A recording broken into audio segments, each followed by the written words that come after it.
So this tire plug is what got me home safely from the drift event the other day.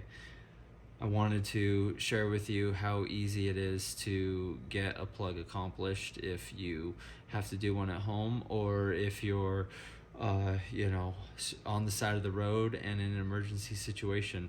It's rather easy, and ironically, I have to do one on my Denali that's outside. So let's go check that out. Right, this is like 3 different kits in one, and we have our rubber cement, our patches, and our tools. This puts the plug in, and this is a cleaner to warm up the rubber actually too, for the glue.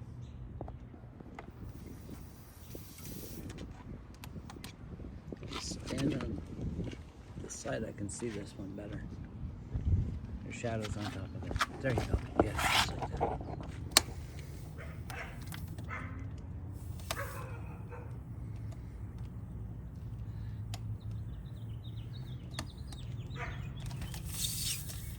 Okay, it's almost there. Okay, so first of all, this is the wrong way to use diagonal cutters. I just ruined these. So we're plugging a tire. We're, at home, just outside the garage.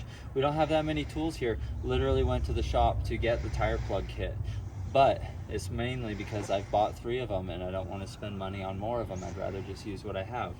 But we're going to see how quick and easily, or how hard this could be to do, if you're stuck on the side of the road with only the kit, and luckily some pliers out of the toolbox that were randomly, available in the garage. But first step, hardware out. This is what went in the tire. This is the cleaner.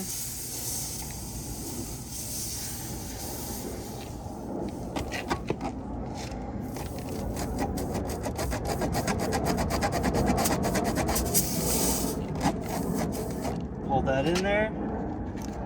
Keep the air pressure in case we don't have a pump, right? Need all the air we can get.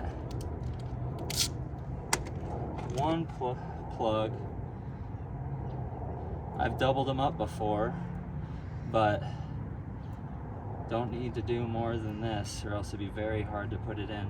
You could just put it in how it is, because this is fresh and it's really tacky, but I also like to use rubber cement because there's a chemical reaction and it creates a vulcanized bond, and it also, it's like grease. It'll actually assist with a good job and success, because that's definitely what you need.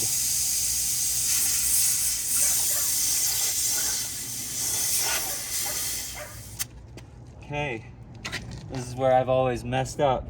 Gotta go really slow because it takes a lot of pressure. Just want to get halfway. There we go. Boom, a little twist, pull. And what's nice about this is the tire is full tread, and so this whole strip is down in between.